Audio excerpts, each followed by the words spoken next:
She made a promise. 1 year later, Kdrama stepped off that plane back into Seoul, back into the world of designer uniforms and impossible wealth, back to the boy who'd chosen her over his entire empire. But the moment she sees Ji-hoon waiting at arrivals, something in his eyes tells her everything has changed. His father didn't spend 12 months accepting defeat. He spent it planning the perfect revenge. His mother didn't back down. She found a weapon that could destroy them both. And the school that once whispered about them, now they're screaming. Because this time, it's not just about a scholarship girl and a billionaire's son falling in love. It's about what happens when that love threatens to burn down everything his family built over 3 generations. Part 2 starts now. Hearts will break, empires will fall, and by the time this is over, someone won't survive. The question is, will it be their love, or will it be them? 1 year later, Kdrama stood at Incheon Airport again, but this time everything was different. Her suitcase was newer, a gift from Ji-hoon. Her confidence was unshakable, and waiting for her at arrivals, leaning against a black Mercedes with that same devastating smile, was the boy who'd turned her world upside down. She ran, actually ran through the airport like something out of a movie. He caught her, lifted her off the ground, buried his face in her braids.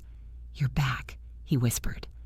"I'm back," she said, pulling away to look at him. He'd changed. His hair was longer, styled differently. His eyes looked tired. But when he looked at her, they lit up. "I missed you so much it physically hurt," he admitted. She touched his face. "Same. Every single day." He kissed her right there in the middle of the airport. People stared. Phones came out. She didn't care. Neither did he. In the car, their hands stayed intertwined. "How was Lagos?" he asked. "Hot, loud, perfect," she laughed. "My mom kept asking about you, wants to know when you're visiting." His jaw tightened slightly. "And my father is still asking when I'm going to end this." Her smile faded. "Ji-hoon." "I don't care what he says," he cut her off. "Nothing's changed. You're still mine. I'm still yours." But she could hear it in his voice. The strain, the pressure. The weight of a year spent fighting his family. If you want to see how Kdrama handles what's coming next, smash that like button and subscribe, because this year is about to test everything they built. They pulled up to campus and it felt like coming home. Students were everywhere, reuniting after summer break. Hana screamed when she saw Kdrama, nearly tackling her. "You're here! You're actually here!" Min-ja, Tae-hyun, and Sing-ho walked over. Min-jae pulled her into a hug. "Missed you, scholarship girl." "I told you to stop calling me that," she laughed. "Never," he grinned. Tae-hyun and Sung-ho both greeted her warmly. The F4 had fully accepted her. She was one of them now. But across the courtyard, a group of girls stared, whispered. One of them, a stunning girl with long black hair and cold eyes, watched Ji-hoon's hand on Kdrama's waist with barely concealed rage. "Who's that?" Kdrama asked. "Kang Mirai," Hana whispered. "She's been after Ji-hoon since middle school. Her family is almost as rich as his. She spent all summer trying to get close to him." Kdrama felt a knot form in her stomach. "And?" "He ignored her completely," Ji-hoon said, pulling Kdrama closer. "Like I ignore everyone who isn't you." That evening, there was a welcome-back party at Tae-hyun's family estate. Kdrama wore a beautiful black dress she'd bought in Lagos, gold jewelry, her braids styled in an elegant updo. When Ji-hoon picked her up, he literally stopped breathing. "You're going to kill me," he said. "Good," she teased. "Keep you humble." The party was extravagant. Ice sculptures, live band, champagne towers, Korea's wealthiest teenagers celebrating like royalty. Kdrama had gotten used to this world, but it still amazed her. Ji-hoon kept her close all night, introduced her to everyone. "This is Kdrama, my girlfriend." He said it with pride, with certainty, with a clear message. "She's mine. Get used to it." They were dancing when Mirai approached. "Ji-hoon, can we talk? Privately?" No, he said simply. Mirai's eyes flashed. It's about our father's business deal. It's important. He sighed. Fine, 2 minutes. He kissed Kiyoma's forehead. I'll be right back. Kiyoma watched him walk away with Mirai, trying to ignore the jealousy rising in her chest. Min-jae appeared beside her. Don't worry. He's obsessed with you. It's actually disgusting how much he talks about you. She laughed. Really? Really? This summer, all he did was work at his father's company, work out, and video call you. The rest of us barely existed. That made her feel better. But 15 minutes passed, then 30. Jihoon still hadn't come back. She went looking for them, found them on a balcony. Mirai was standing too close, her hand on his arm, talking in rapid Korean. Kiyoma caught fragments. Our families have been planning this for years. She's not one of us. You know this can't last. Your father will cut you off. Jihoon's voice was ice. I don't care. You will when he strips everything from you, your trust fund, your inheritance, your future, all for some girl who... Finish that sentence and we're done talking. Mirai softened her approach, touched his face. I'm trying to protect you. I've known you since we were children. I understand your world. I can give you everything you need.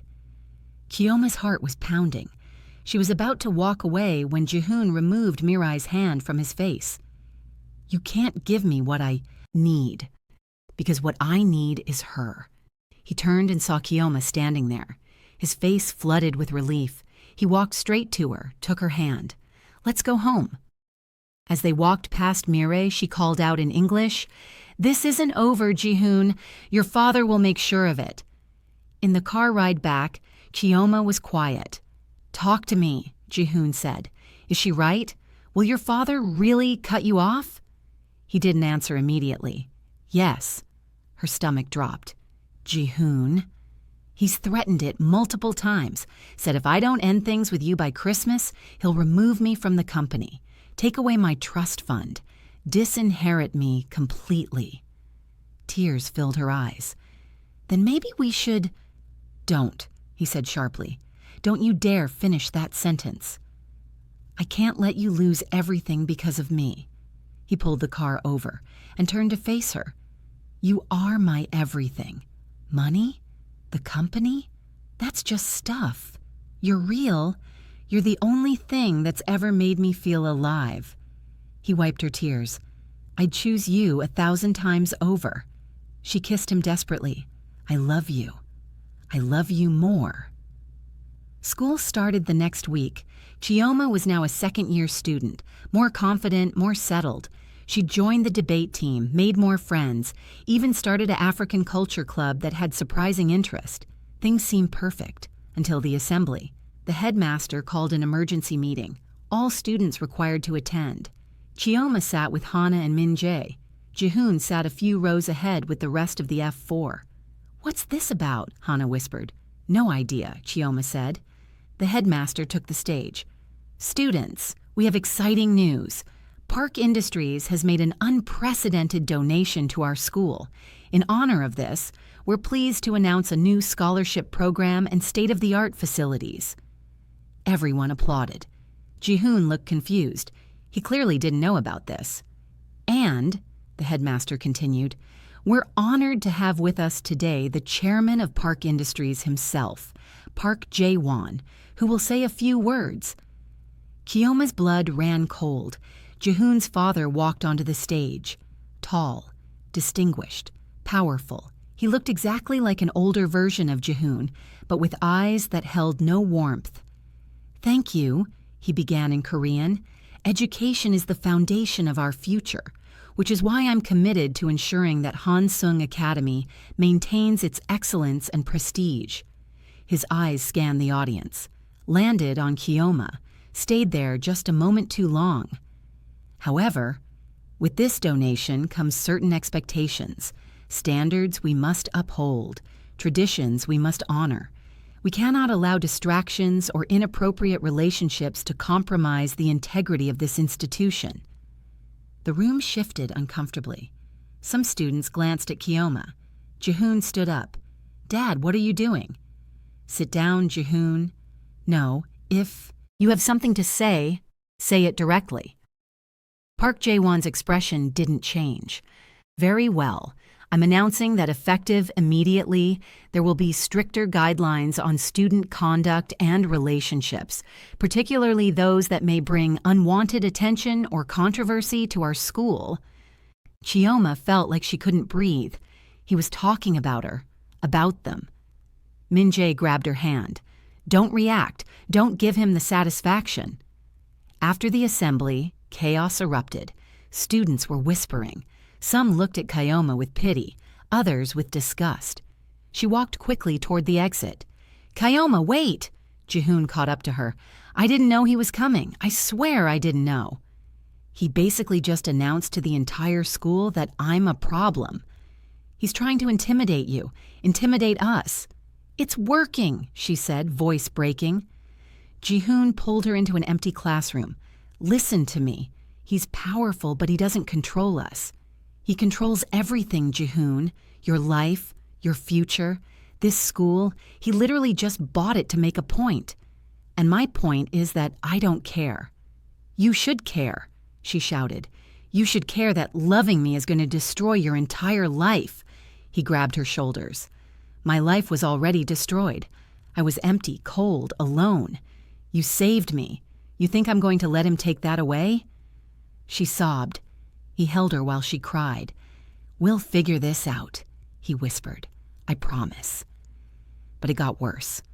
So much worse. Over the next few weeks, Chioma noticed changes. Students who'd been friendly became distant. Teachers looked at her with concern.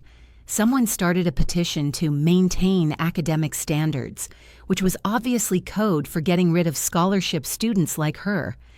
Mirai led the charge, posted on social media about protecting school culture and inappropriate influence. Hana showed Chioma the comments. They were vicious. She doesn't belong here. She's only here because she's using Jihoon. Scholarship students are lowering our standards. Send her back. Chioma wanted to fight back, wanted to defend herself. But Jihoon's father had been strategic. He hadn't directly attacked her. He'd created an environment where everyone else did it for him. Then came the meeting. Chioma was called to the headmaster's office. When she arrived, Park Jae-won was sitting there. Her heart sank. Sit down, Miss Chioma, the headmaster said nervously. She sat. Park Jae-won studied her like she was a business problem to solve. You're a bright young woman, he said in perfect English. Top of your class. Impressive accomplishments. Under different circumstances, I would admire your ambition. But you're a distraction to my son, and distractions are expensive. Chioma's hands clenched in her lap. I'm not a distraction. I'm a person who cares about him. Caring isn't enough in our world. You need resources, connections, power, things you don't have. Things money can't buy either, like actually making your son happy. His eyes flashed. Happiness is a luxury he can afford once he's secured his future. Right now, he needs to focus on the company, on suitable relationships that will benefit his position. Suitable, Chioma repeated bitterly. You mean someone rich, someone Korean, someone like Kang Mirai. Mirai is an excellent match. Her family's business complements ours. She understands our world. She doesn't understand your son. Park Jae-won leaned forward. Here's what's going to happen. You're going to end this relationship today, cleanly. Tell him you don't want this anymore. No. I'm offering you money, enough to cover your education anywhere in the world, a full ride to any university. Set up your entire future. All you have to do is walk away from my son. Chioma stood up. I'm not for sale. Everyone has a price. Mine is integrity, something you clearly know nothing about. If you're Team Chioma right now, hit that like button and subscribe, because this battle is far from over. She walked out, hands shaking, terrified but refusing to show it. She found Jihoon in the library, told him everything. His face went dark. I'm going to kill him. Jihoon, no. He tried to buy you off like you're some kind of transaction. And I said no, but he's not going to stop. Jihoon paced, furious. I'll talk to him. I'll make him understand. He doesn't want to understand. He wants me gone. They sat in heavy silence. Maybe, Kdrama started, maybe we should cool things down, just for a while, until... No. His voice was absolute. We're not doing this. We're not letting him win. This isn't about winning. This is about survival, your survival. He took her hands. I survive because of you. Without you, I go back to being that empty person who didn't care about anything. You'd still have your future, your company, your family. What future is worth living if you're not in it? That night, Kdrama couldn't sleep. She kept replaying Park Jae-won's words. Everyone has a price. What if he was right? What if she was being selfish, holding on to Jihoon when it was destroying his future? She got up, walked to the window, stared out at the campus. Her phone buzzed, a message from her mother. How are you, my darling? We miss you. She video called home. Her family's faces filled the screen. Her mother, father, brother, grandmother, all squeezed together, smiling. Kdrama, how is Korea? Her mother asked. It's complicated. Her father frowned. What's wrong? Are they treating you badly again? No, Dad, it's... Jihoon's father doesn't approve of us. Her grandmother spoke in Yoruba. Because you're Nigerian? Because I'm not rich, Kdrama clarified. He thinks I'm not good enough for his son. Her mother's face hardened. You are good enough for anyone. Don't let them make you feel small. But what if loving him ruins his life? Her father leaned in. Listen to me. Real love doesn't ruin lives. It builds them. If this boy loves you and you love him, then you fight together. Her brother chimed in. Plus, you're literally the smartest person I know. His dad is stupid if he can't see that. She laughed through tears. I miss you all so much. We miss you too, her mother said. But remember why you're there. Not for any boy. For yourself. For your dreams. Don't lose sight of that. After they hung up, Kdrama felt clearer.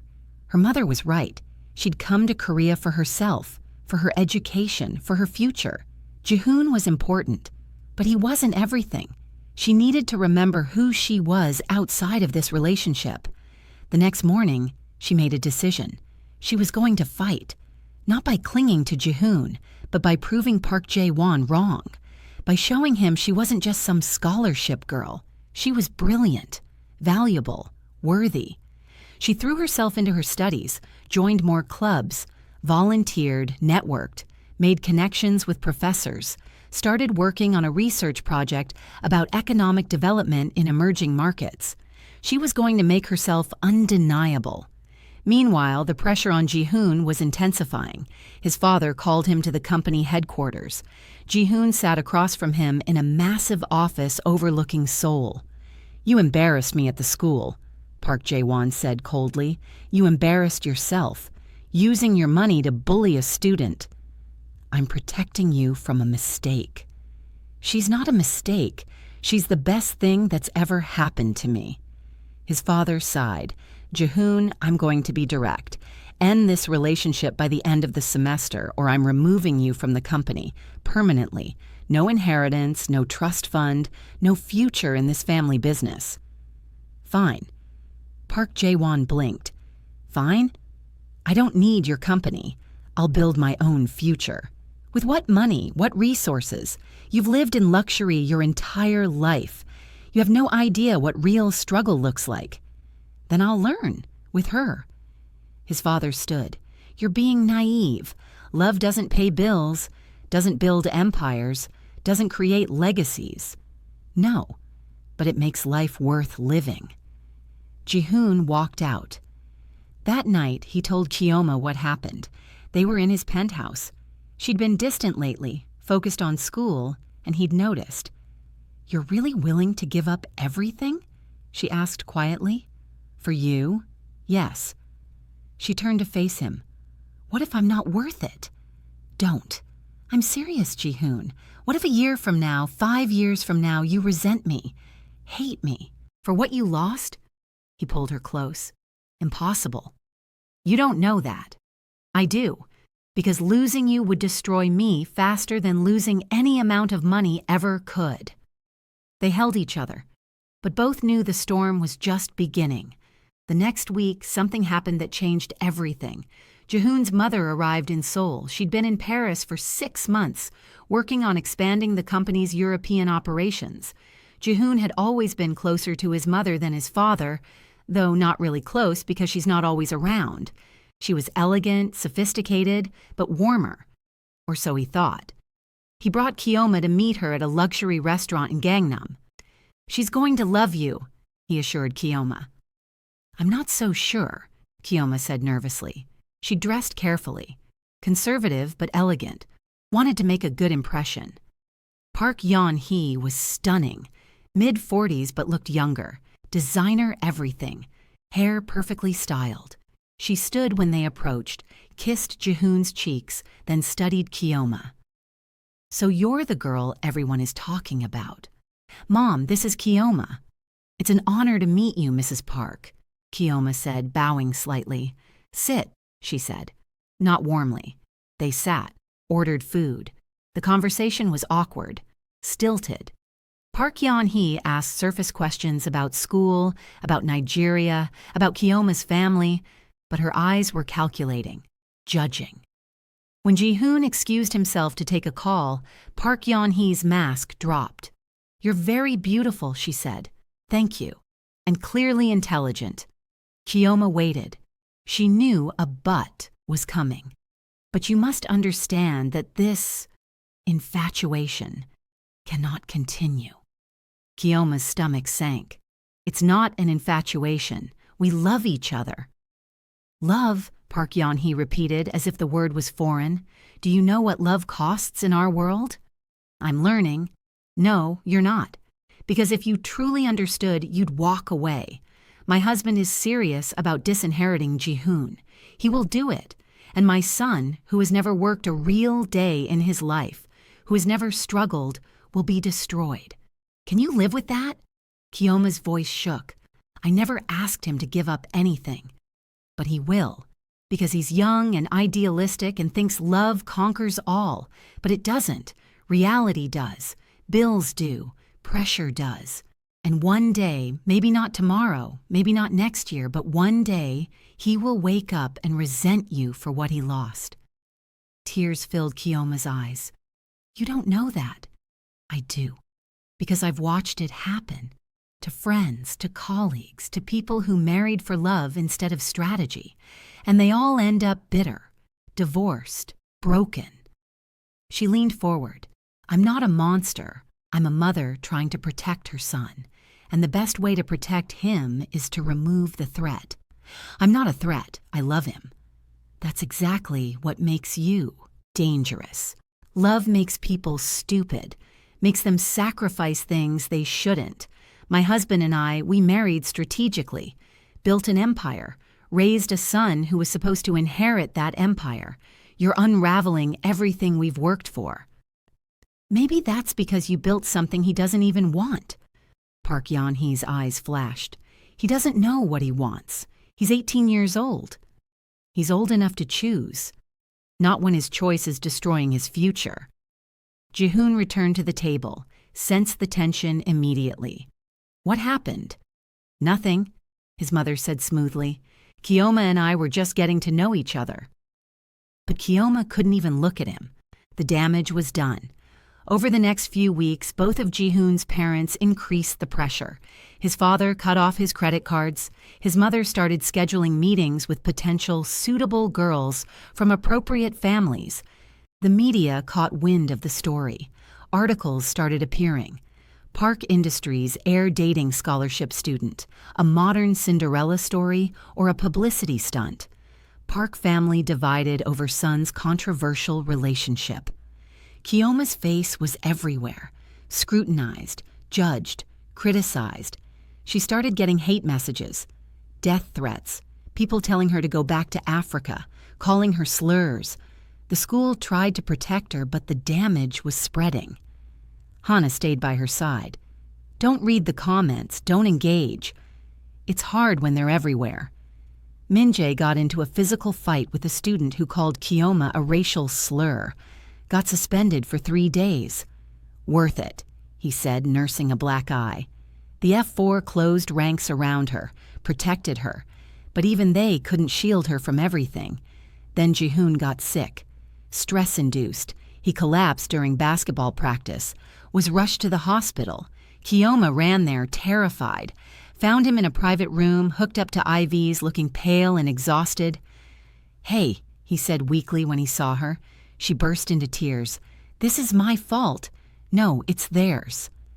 You're literally in the hospital because of stress from fighting for us." "I'd do it again." She held his hand. "I can't keep watching you destroy yourself for me." "You're not destroying me." "They are. And I'm not giving up." But when she left his room, she ran into both his parents in the hallway. They looked at her with such cold fury. "Happy now?" Park Jae-won said. "You're putting him in the hospital." "That's not fair," Kiyoma said. "Fair?" Park Yeon-hee stepped forward. "What's not fair is you refusing to see reality. He's sick because he's fighting a losing battle, because he's choosing you over everything else, and it's killing him. I never asked him to choose, but he is, and as long as you're here, he'll keep choosing wrong." Park Jae-won handed her an envelope. Inside is a contract, a very generous offer, full scholarship to any university in the world, a stipend, connections, everything you need to build a successful future. All you have to do is sign, leave Korea, and never contact our son again. Kiyoma stared at the envelope. "And if I don't? Then we'll make your life here so unbearable, you'll beg to leave, and we'll still destroy our son's future. At least this way, one of you wins." She took the envelope, not because she was going to sign, but because she needed time to think. That night, alone in her dorm room, she opened it. The offer was staggering. Full ride to Harvard, Oxford, or Stanford, $100,000 annual stipend, guaranteed internships at top firms, letters of recommendation from influential people, everything she'd dreamed of. All she had to do was give up Jihoon. She thought about her family, about how this money could change their lives, about how she could send her brother to the best schools, help her parents retire early, build the future she'd always wanted. Then she thought about Jihoon in that hospital bed, fighting for her, willing to lose everything. Could she really let him do that? Her phone rang, her grandmother. "Kiyoma, your mother told me what's happening." "Grandma, I don't know what to do." "Let me tell you a story. When I was young, I fell in love with a poor man. My parents wanted me to marry a rich chief. They offered me everything if I'd marry who they chose. You know what I did?" "What?" "I married the poor man, your grandfather. We struggled. We fought. We built a life from nothing, and I've never regretted it for a single day," Kiyoma cried. "But what if I'm being selfish? What if I'm ruining his life?" "Baby, if you walk away to make other people happy, you'll spend your whole life wondering, what if? And that's a prison worse than any struggle." The next morning, Kiyoma made her decision. She walked into Park Industries headquarters, asked to see Park Jae-won. His secretary tried to turn her away, but Kiyoma refused to leave. Finally, he agreed to see her. She walked into his office, envelope in hand, placed it on his desk. "I'm not signing." He didn't look surprised. "Then you're choosing poverty, struggle, a life where you'll never be enough." "No, I'm choosing love and dignity and myself." "Foolish girl." "Maybe, but I'm a foolish girl who knows her worth, and it's not measured in your money." She turned to leave. "You'll regret this," he called after her. She looked back. "The only thing I'd regret is becoming someone who could be bought." She walked out, head high, heart pounding, terrified but free. She went straight to the hospital. Jihoon was awake, sitting up, looking better. Kioma, what? She kissed him, hard, desperate. I love you, and I'm not going anywhere. He pulled her onto the bed, held her tight. What happened? She told him everything. About the offer, about the decision. You turned down Harvard? I turned down a bribe. You're insane. I'm in love. Same thing. He laughed, really laughed, for the first time in weeks. Park Jae-won wasn't a man who accepted defeat, and now that Kioma had publicly rejected him, he was going to come at them with everything he had. 2 days later, the announcement came. Park Industries was pulling all funding from Hansung Elite Academy. The school was in crisis, emergency board meetings, panic, and everyone blamed Kioma. This is your fault, Mirai said in the cafeteria. The school is going to shut down because of you. The school is going to shut down because a billionaire is throwing a tantrum, Kioma shot back. But the pressure was unbearable. Students who'd been neutral turned against her. Teachers looked at her with disappointment. Even some friends started distancing themselves. Maybe you should leave, one classmate said, for the good of everyone. Kioma felt like she was drowning. Hana tried to support her. Don't listen to them.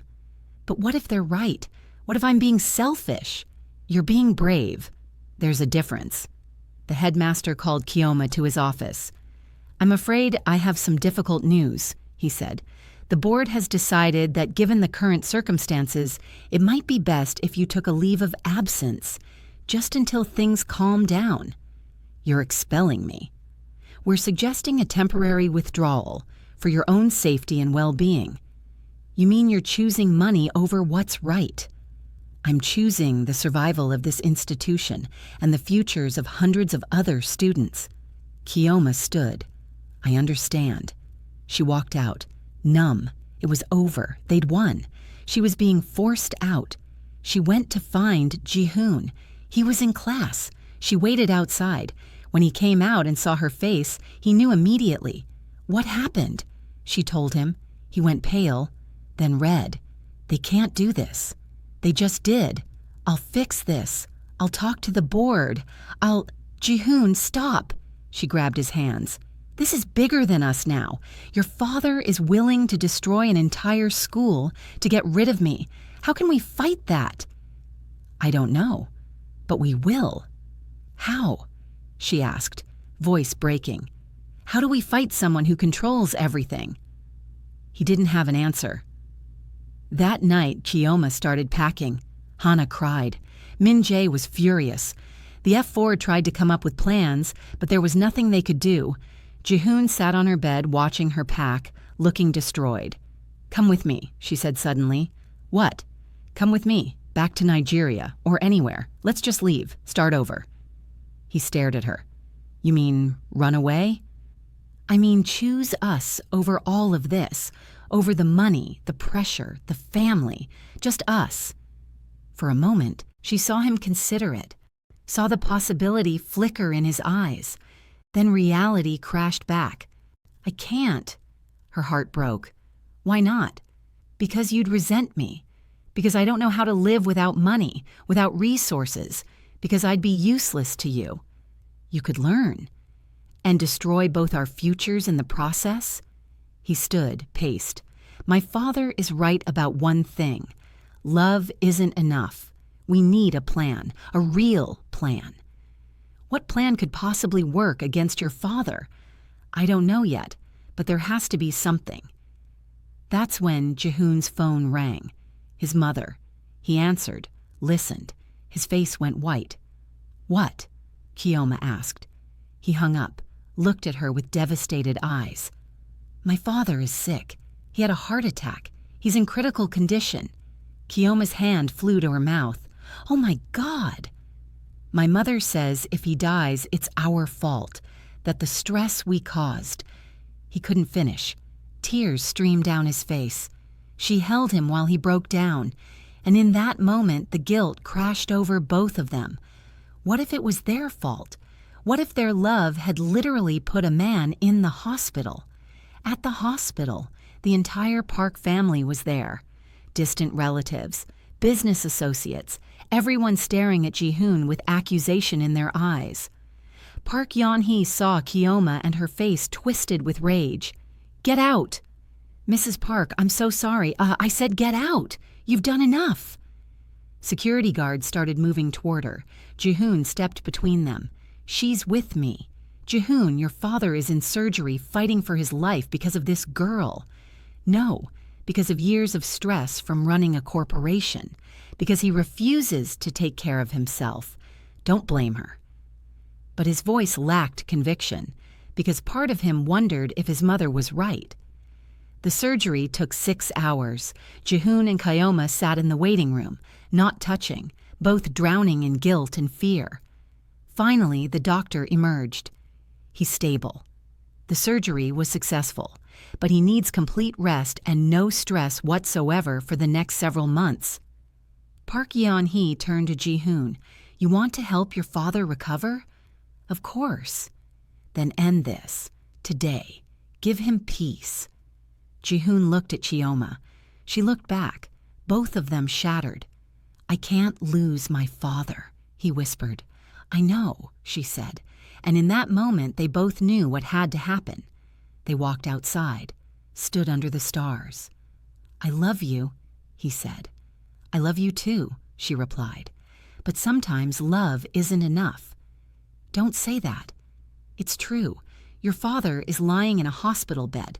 The school is falling apart. Everyone's life is getting destroyed. How can we keep doing this? Because we're supposed to fight for each other. We have been fighting, and look where it got us." She touched his face. "I need to leave. Go back to Nigeria. Let your father recover. Let you focus on your family and your future." "No." His voice cracked. "We can wait. Give it time. Maybe what? Maybe your father will magically accept me? Maybe the world will change? We both know that's not going to happen." Tears poured down both their faces. "I can't do this," he said. "I can't let you go." "You have to. We both do." She kissed him, one last time, tasting salt and heartbreak and all the futures they'd never have. "I'll never forget you," she whispered. "Don't do this, please." But she was already walking away, and this time he didn't follow, because he knew she was right. 3 days later, Kiyoma was on a plane back to Lagos. Ji-hoon didn't come to the airport, couldn't. Hana and Min-jae came instead, both crying. "This isn't over," Min-jae said. "You'll come back." "Maybe," Kiyoma said, but she didn't believe it. As the plane took off, she looked down at Seoul, the city that had broken her and rebuilt her and broken her again, the city where she'd fallen in love with a boy she couldn't have. She cried all the way home. Back in Seoul, Ji-hoon stood in his father's hospital room. Park Jae-won was awake, weak but alive. "She's gone," Ji-hoon said. His father nodded. "Good. You made the right choice." "Did I?" Ji-hoon looked at him. "Because I feel like I just made the worst mistake of my life." "You'll get over it. Meet someone suitable. Build the life you're meant to have." Ji-hoon said nothing, just stared out the window at the city, wondering if he'd ever feel anything again. 3 months passed. Park Jae-won recovered, went back to work, pushed Ji-hoon harder than ever to prepare for taking over the company, arranged meetings with potential matches, tried to erase Kiyoma from his son's life like she'd never existed. But Ji-hoon was a ghost, went through the motions, smiled when required, but inside, he was hollow. His friends noticed. "You need to snap out of this," Tae-hyun said. "She wouldn't want you to be like this." "How would you know what she wants?" Ji-hoon snapped. "Because she loved you," Min-jae said quietly. "And love means wanting the other person to be happy, even without you." But Ji-hoon wasn't happy, and in Lagos neither was Kiyoma. She'd enrolled in University of Lagos, top of her class, brilliant, successful, empty. Her family worried about her. "You're not yourself," her mother said. "I'm fine." "You're a shell.